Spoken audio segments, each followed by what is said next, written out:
विश्व प्रसिद्ध रथयात्रा आज किसी प्रश्न पचारे मामा। हाँ हाँ पुरी रे केउ राजा समय रथयात्रा आरंभ होता? जजरी केसरी। जजाति केसरी। हाँ आज्ञा।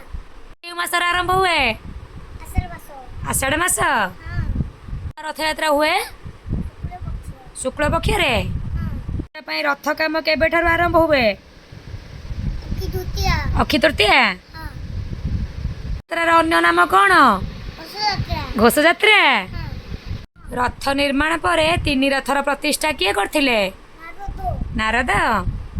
सान्वी महाप्रभुंकर रथ निर्माण प्रथमे काहार तैयारी करा जाए? बड़भद्र। बलभद्र। जगन्नाथଙ୍କ रथर नाम नंदीघोष किए रखिथिले? इंद्रदेव। इंद्रदेव।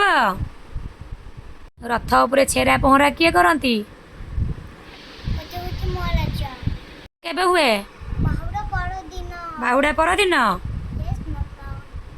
श्रीमंदिर ठारू गुंडीचा मंदिर केते किलोमीटर मा? 3 किलोमीटर। 3 किलोमीटर। 3 माने 3 किलोमीटर है।